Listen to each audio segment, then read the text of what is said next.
Hola, mi nombre es Ramiro Goldman. Vamos a hablar en esta clase de mecánica de fluidos, introducción a la dinámica de la circulación periférica. Objetivos de la clase son discutir el comportamiento de la presión, el caudal y la velocidad sanguínea en relación con el aparato circulatorio. Para eso vamos a analizar el principio de continuidad, la ley de Hagen-Poiseuille y el teorema de Bernoulli. Vamos a utilizar modelos, los cuales los entendemos como una representación de un fenómeno que nos va a permitir poder entenderlo, poder simplificarlo, incluso poder predecir su comportamiento. Hay modelos físicos, matemáticos, hay modelos experimentales. De hecho, este trabajo práctico se desarrolla con un modelo experimental que hoy lo vamos a tratar de adaptar al modo virtual. Los modelos no necesariamente cuanto más complejos sean mejor, sino que en el balance entre lo que uno necesita interpretar del fenómeno, de la realidad, es que va a adaptar la complejidad del modelo, entendiendo cuáles son las condiciones necesarias para poder hacer un buen uso del modelo que uno está buscando. De la clase vamos a hablar de la presión sanguínea, de las resistencias periféricas y vamos a hablar del volumen minuto o del gasto cardíaco, que lo entendemos como el volumen de sangre que eyecta el ventrículo izquierdo en el lapso de un minuto de tiempo. Es un caudal o un flujo, por eso vemos ahí abajo la fórmula, que es volumen en un tiempo determinado. Será también, como vamos a ver ahora a continuación, el mismo flujo que, por ejemplo, esté retornando en el retorno venoso sistémico a la aurícula derecha a través de ambas cavas, o bien lo que esté eyectando el ventrículo derecho a través de la arteria pulmonar. Empezamos discutiendo la ley de continuidad que se basa en el principio de conservación de la masa y por el cual vamos a analizar el flujo de sangre a lo largo del aparato cardiovascular. La idea de la cual partimos, es decir, que no se crea ni se destruye la masa, debería resultarnos algo cotidiano o de fácil aceptación. De hecho, lo contrario a eso sería, por ejemplo, meter una tarta en un horno y abrir nuevamente el horno y encontrarnos con que hay 2, 3 o ninguna tarta. Sin embargo, creo que es necesario darle algunas vueltas a este concepto porque solemos cometer errores en nombre de la ley de continuidad y al mismo tiempo lograr un buen manejo conceptual de esto nos va a dar una herramienta útil para el manejo en el análisis del caudal y de las velocidades a lo largo del aparato cardiovascular. Bien, para empezar a entender sencillamente de qué se trata, les planteo este ejercicio. Tenemos un caudal de entrada de 1 litro por minuto en el extremo A de un tubo por el cual pasa un determinado fluido y un caudal, un flujo de salida, como dijimos anteriormente, es volumen en el tiempo, un caudal B.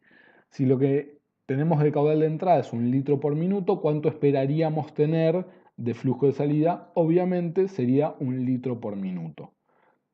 También nos podríamos preguntar en cualquier punto intermedio, en cualquier sección de este tubo, cuál es el caudal o el flujo que estamos teniendo en un mismo instante. Obviamente que también sería de 1 litro por minuto. El flujo de entrada va a ser igual al de salida y si por algún motivo yo no tuviera el mismo flujo en un instante dado, en dos secciones que esté analizando, voy a tener que plantearme dónde necesariamente está pasando algo. Aclaro por las dudas que no es un detalle trivial, que el análisis que estoy haciendo se da para un instante determinado, que de todas maneras lo vamos a retomar más adelante.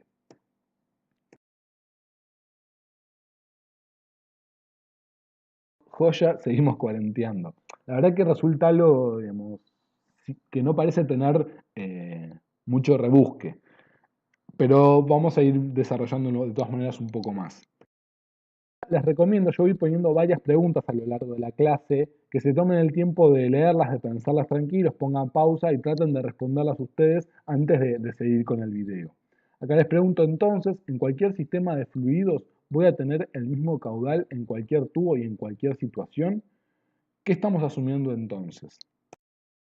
A la pregunta de recién, si en cualquier momento vamos a tener el mismo caudal, un primer ejemplo, y en torno a lo que discutíamos recién sobre al instante en el cual uno analiza que se cumple la ley de continuidad, si por ejemplo establecemos en una persona adulta tipo un caudal, un gasto cardíaco de unos 5 litros por minuto, Obviamente que no es que toda su vida se va a mantener en 5 litros por minuto, sino que simplemente si el señor o la persona empieza a hacer ejercicio, puede incrementarse varias veces el gasto cardíaco o el caudal, el flujo de sangre que va a estar pasando por la aorta, por la totalidad de los capilares, por el retorno venoso, por las venas cavas. Por otro lado, obviamente, que si nosotros analizamos el caudal de sangre entre la aorta y la arteria radial, no vamos a tener el mismo caudal. Entonces, para poder ir desglosando y poder ir ajustando un poco, vamos a determinar cuáles son los supuestos en los cuales se cumple que voy a tener el mismo caudal de entrada que de salida en un sistema. Entonces, no tengo que tener ni fuentes ni sumideros, que el tubo sea rígido y que la densidad del fluido sea constante. Ahora vamos a ir desglosando cada uno de estos puntos.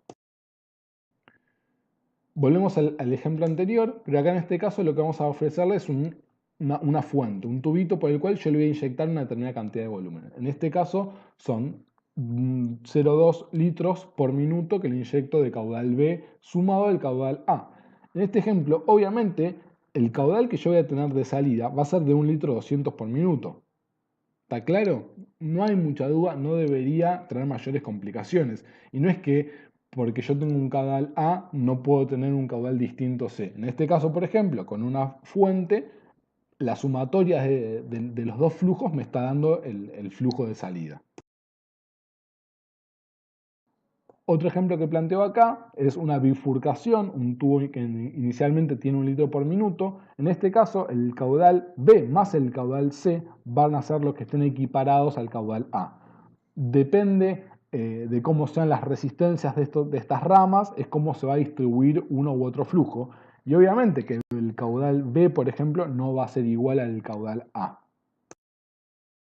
Planteo otro ejercicio en el cual tenemos un tubo circular donde tenemos un caudal A que se continúa con un caudal B en el sentido que indican las flechas y llega a un determinado momento presenta como una bifurcación. Es una especie de cortocircuito donde hay un cierto caudal, un cierto flujo que se deriva por el tubo que sale del círculo que nosotros hemos dibujado hacia la ramificación C, podemos llamarle. Por lo tanto, el caudal en B y el caudal en A, en este caso, claramente no va a ser el mismo y es parecido al ejemplo que se planteaba anteriormente. Ahora vamos a discutir si el tubo por el que circula el fluido no es rígido, por ejemplo, en la aorta como se ve acá en la imagen. Mientras el tubo se esté deformando, por ejemplo, aumentando su diámetro por haber aumentado la presión en el sistema de manera temporal, parte del caudal de entrada se destina a ocupar este nuevo volumen y por lo tanto no serían iguales los caudales antes y después de este ensanchamiento que está produciendo el tubo contenedor del fluido. Sin embargo, es importante destacar el carácter transitorio de este mecanismo. Si nuestro tubo mantiene aumentada su sección en un lugar determinado, pero permaneciendo en el tiempo, ahora el fluido simplemente estará atravesando una sección de mayor radio con la afectación en la velocidad, que lo vamos a discutir más adelante, pero no una afectación, un cambio en el caudal antes, durante o después de ese ensanchamiento. ¿Está bien? Las cuestiones de la rigidez del tubo, o cuando eso no suceda, van a tener un carácter transitorio que pueda afectar el principio de continuidad. Bien, para continuar con las condiciones necesarias para que se cumpla la ley de continuidad, si tenemos un tubo que es rígido, que no tiene ni fuentes ni sumideros, para que el caudal en dos puntos sea el mismo, la densidad también tiene que ser la misma. Como dije anteriormente, el concepto se desarrolla a partir de la conservación de la masa. La relación entre masa y volumen, como está acá graficado, y con un desarrollo del Paint, eh, la relación entre la masa y el volumen está dado por la densidad. Es decir, yo puedo tener un tubo que es rígido, que no tengo ni fuentes ni sumideros, pero si la densidad no es la misma, acá lo que me rige es que no se pueda crear ni destruir la masa, por lo tanto puede haber una variación del volumen y por lo tanto del caudal frente a un cambio de la densidad del fluido. No me quiero detener más tiempo en esto, teniendo en cuenta que no va a tener mayor trascendencia en nuestros análisis en la fisiología cardiovascular. Sí, como un detalle, la temperatura puede, por ejemplo, afectar la densidad de un fluido. Pero como dije anteriormente, al no tener mayor trascendencia fisiológica, no voy a seguir detallándome mucho en el respecto. ¿Cómo es el caudal de sangre que pasa por el circuito pulmonar respecto al circuito sistémico en una persona sana? Como dije, tómense un segundo si quieren tratar de responder y ahora continuamos. Bien, en este punto es una pregunta que frecuentemente se puede contestar de manera equivocada si uno se plantea el circuito sistémico con todos los capilares y todos los órganos y todos los vasos que vamos a estar perfundiendo por la circulación sistémica versus simplemente la circulación que hay por los pulmones. La respuesta correcta es que el caudal de sangre que eyecta el ventrículo izquierdo a través de la arteria aorta va a ser el mismo que el que eyecta el ventrículo derecho por la arteria pulmonar. Lo que vamos a ver en este esquema conceptual, obviamente ustedes son más expertos anatomistas como buenos estudiantes del segundo año, tenemos representados la aurícula izquierda con el retorno venoso pulmonar a través de las venas pulmonares, acá representado por un único vaso que pasa al ventrículo izquierdo, que está pintado en rosa rojo, y a través de la aorta sale todo el cuerpo, que se va ramificando en los capilares en este dibujo de personita que hay ahí abajo. Después esos capilares se van reagrupando de alguna manera en las vénulas, venas cada vez más grandes hasta llegar a la aurícula derecha por las dos venas cavas. Pasa al ventrículo derecho y a través de la arteria pulmonar va a oxigenar la sangre a los pulmones para después retornar nuevamente a la aurícula izquierda. La idea básicamente es el flujo que sale por la aorta y que va a los capilares no tiene otro destino que no es el retorno venoso sistémico, al menos en una persona adulta sana. Por lo tanto, inevitablemente van a compartir un mismo caudal y para un momento determinado van a tener el mismo caudal. No queda otra alternativa si no hay ni fuentes ni sumideros, como es este el ejemplo. Acá se plantea un modelo todavía más esquemático con lo que les explicaba recién. Tenemos el ventrículo izquierdo que manda la sangre a todas las mitocondrias de todo el cuerpo. Después de eso, el retorno venoso sistémico vuelve al ventrículo derecho que manda la sangre a los pulmones. Si en cualquiera de estas flechas yo tuviera más o menos caudal que en alguna de las otras, estaría acumulando o perdiendo sangre en alguno de estos puntos. No hay otra manera sino de explicarlo. Siempre es así.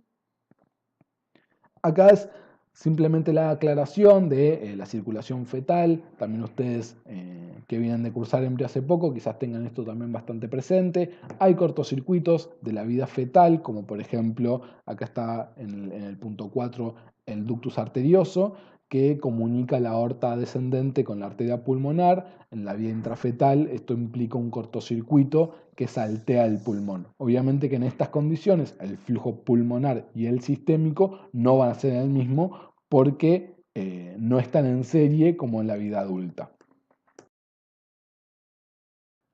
En esta diapositiva solamente mencionar la existencia de cortocircuitos intracardíacos patológicos que podrían no respetar la relación del caudal pulmonar y el caudal sistémico de uno, o sea que sean el mismo. Simplemente mencionarlo.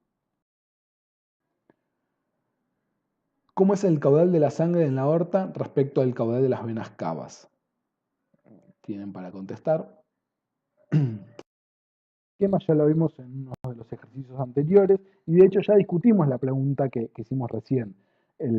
La sangre que sale por la aorta, que va a atravesar todos los capilares, y el retorno venoso sistémico a través de las dos venas cavas a la aurícula derecha van a compartir el mismo caudal.